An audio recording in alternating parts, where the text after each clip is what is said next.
Welcome back, everybody.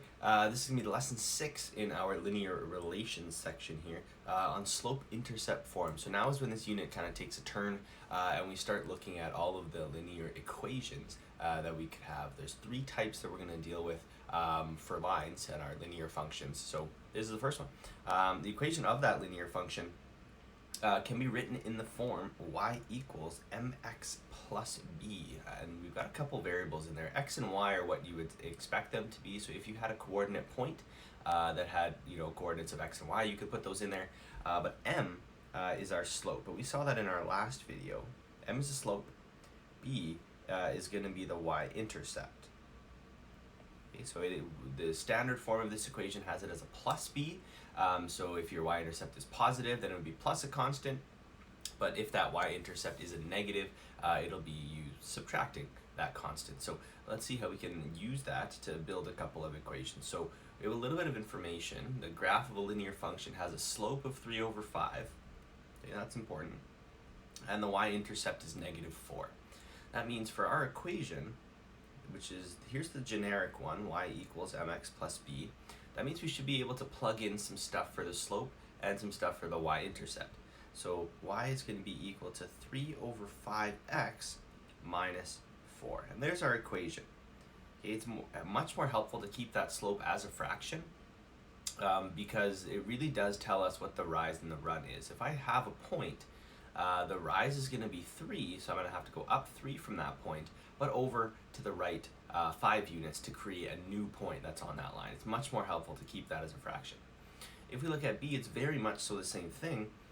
So you can again start out with your slope-intercept form, and it's named because of the things you need to build it, right? Like I need a slope, I need a y-intercept, so that's why we call it slope-intercept form.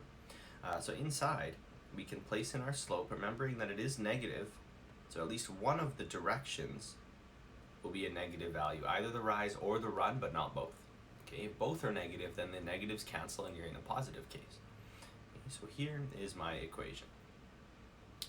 Now, if you're given one of the equations, we should be able to build a graph as well. So we'll do the first one here, and I'll leave the second one for people to try. But that equation is 1/2 x plus 3. Now, that whole thing is equal to y. So you can think about this like being a function as well, right? If I input an x value, do some stuff to it, cut it in half, add 3, that's going to spit out my y value. So this is a function. So we'll plot our y-intercept first. Now, it is a constant in this equation, and it is a positive 3. So as a point, that y-intercept is 0, 3. So you could imagine substituting in 0 into this function. 1/2 times 0 is 0, so plus 3 is all I'm left with for my y value. Okay, so my coordinates are 0, 3 for that y-intercept. So 1, 2, 3, here's my point. Maybe I'll actually change colors. There's my point. Now, the slope says it's 1/2, so that means my rise is 1, the run is 2. So we're going to go up 1 over 2. 1 over 2, up 1 over 2. You can do it a couple times to make sure you have enough points to draw your line. Or I could go down 1, left 2. Since both of those directions are negative, you're going to see those points absolutely falling on the same line. Okay, so I've got enough points now that I can absolutely draw the line between them. And again, if it is a line, make sure those arrows are on the end to really say. Okay, if those aren't there, it really just represent a line segment. Okay, so there's our line. And you can check the slope for yourself to make sure that you counted it out correctly. So you went over, let's try this one, 1, 2, and up 1. So plus 1, plus 2, your slope checks out and it works fine. You could even pick any other 2 points on here and your fraction would reduce to 1/2. So this does work and it's perfect. You can try out B and you'll see it in the full answer key. But we could also be given a graph and be asked to go backwards. So here's a function, right? Here's my graph, y equals f of x. But we're asked to actually write the equation. Okay. Now, the only equation form we know right now is slope-intercept form. So we need to have 2 things. We need to find the slope and we need to have the y-intercept, not the x-intercept. Okay, the y-intercept is the one where it crosses the y-axis. Okay, so this point here is 0, negative 4. So the b value we actually need is negative 4. Okay, always the same number that you see in your coordinate pair. Now the slope you can find a couple ways. We saw last time that we had a formula for slope, so I could pick 2 points, do y2 minus y1, divide it by x2 minus x1, or since I'm given the graph, it might be easier to just count. Right, here's 2 points that are absolutely on the line. So 1, 2, 3, we can go down 3, but right 2.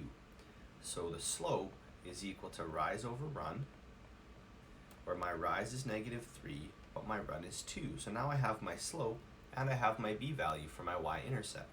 This is going to mean our equation in mx plus b form is going to look like y equals -3 over 2x minus 4. Okay, so that equation tells us our y-intercept is at -4, which we can see in the graph, and our slope goes down 3, right 2 to get to a new point. So if I did that again, 1, 2, 3, 1, 2, and I can absolutely get to that other point. Okay, so again, I'll leave B for people to try out because it's very much so the same as A, so you can see how you did with that one. Okay. But now you're not given a graph, we're given some information. Now here's where people will make their mistake. We're asked for the y-intercept if the graph has, these features. The slope is 3 and it goes through the point 4, 5. This point that they've given you isn't the y-intercept. It wouldn't make sense because they're asking you for it, so why would they give it to you? Right? That doesn't make sense. This point is actually just any point in space. This point happens to be on this line. We're looking for another point on this line. So if I start by just listing out, one of the linear equations, this is the only one we have at the moment, y equals mx plus b, I know that the question is telling me m. I have one of the variables, the slope. I also have a point, which also means I have an x coordinate and a y coordinate. If I were to plug those into this, okay, I would have 3 out of the 4 variables. I could solve for the y-intercept that satisfies all of these conditions. Slope of 3 and a point 4, 5. So we can plug all those things in. So 5 is going to be equal to the slope of 3 multiplied with 4 plus our b value on the end. So there's only one unique line that goes through 2 points. If one of the points is plugged into the equation, we're solving for the other point, is what's happening here. So 5 is going to be equal to 12 plus b minus a 12 on both sides, and we'll see that -7 is actually the value of our y-intercept. Okay, this means our equation is actually equal to 3x minus 7. Okay, there's the equation. Now what you could also do is you could substitute this point 4, 5 in for x and y. If your left side equals the right side, then you know that you've done it correctly and the point is on the line. So 5 is y and x is 4. So 3 times 4 is going to give us 12. 12 minus 7 absolutely gives us our y value of 5. So now I know for sure that this has to be the correct line.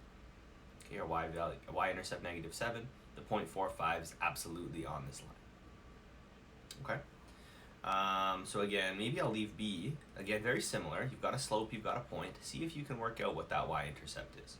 And we'll talk about, I thought that was the last one. Okay. We'll talk about this. Now, I'm only going to do these two. And again, for the same logic, you can try out B and C. But right now, this isn't in a form where I can actually see what the slope and y-intercept is.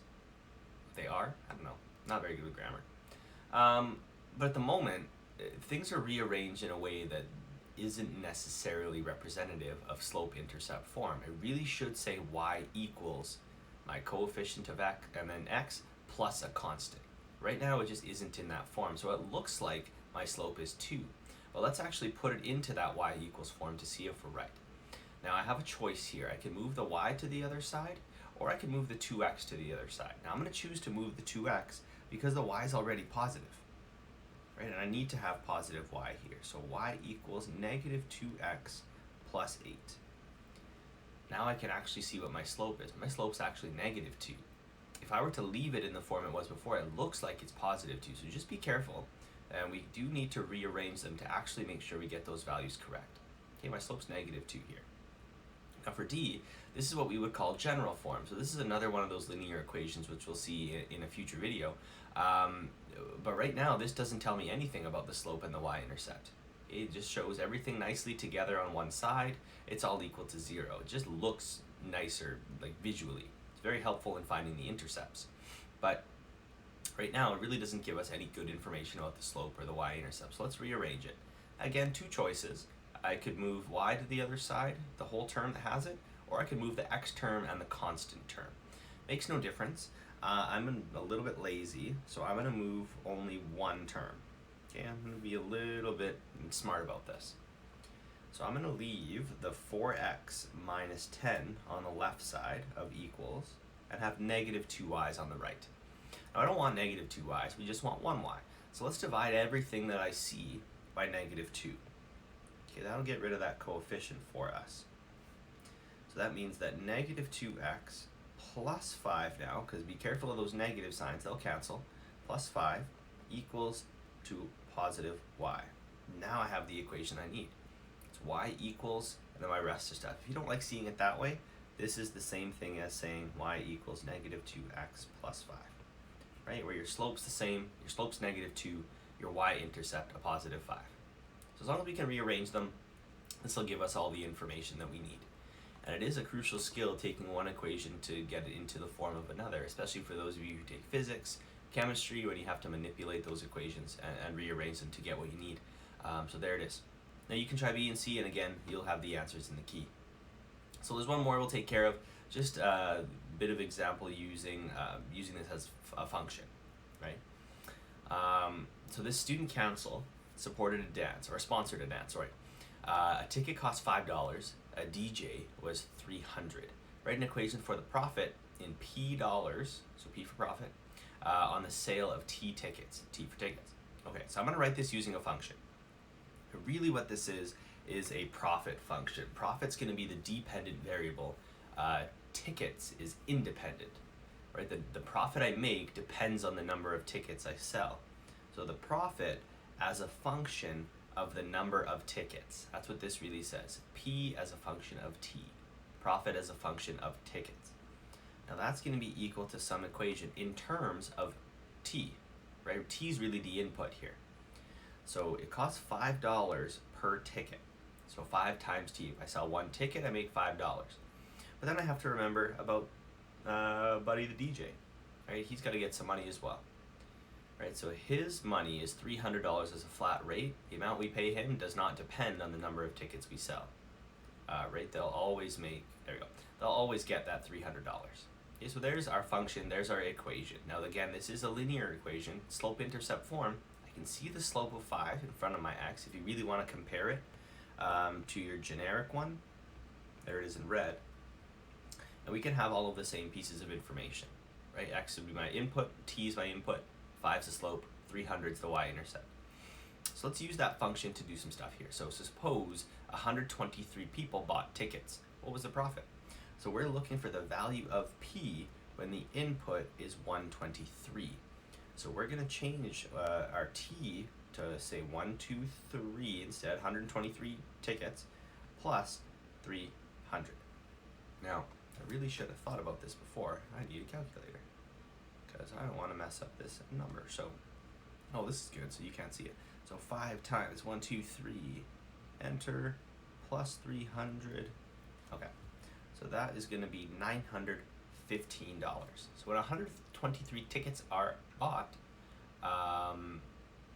that profit is 3. And I realize I just did something that I should not have done. We're paying for that DJ. This function is profit, right? So really, I shouldn't be adding that 300.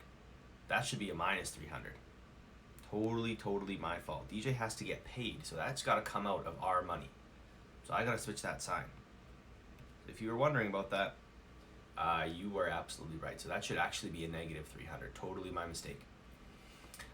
So I need to change that from 915. So let's try that number again. That's actually going to be 315.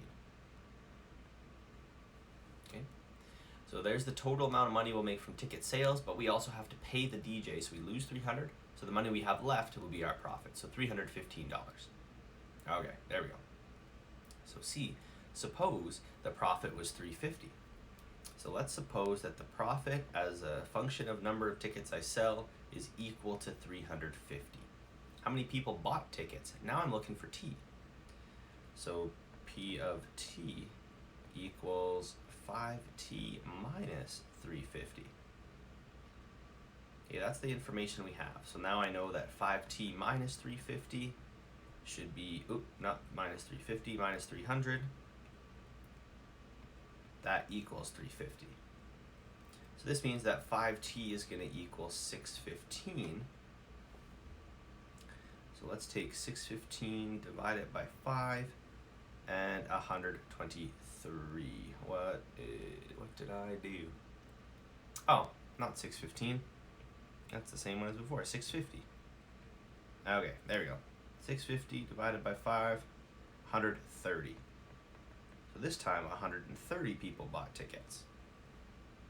Okay, so if I make $350, now 130 people buy tickets, which kind of makes sense because before I made 315 and I only had 123 people buying tickets. So 7 extra people generated that $35 difference for us, which makes sense. That works. Could the profit be exactly 146? And we'll have to justify that. So now we're looking to see if the profit could be $146. So this means that my profit function is still the same, 5T minus 300. So I gotta fix that there. There we go. So now we're looking at to see if I can get 146. So 5T minus 300 for the DJ equals 146. So this means 5T should be equal to, that's 446. And if I take 446 and 446 divided by 5, we're going to see a T value of 89.2. Now we have to justify this. So I actually can't sell part of a ticket. I cannot make exactly $146 here. It's not possible. So our justification then, now it worked like the way I wanted. There we go. So this can't happen.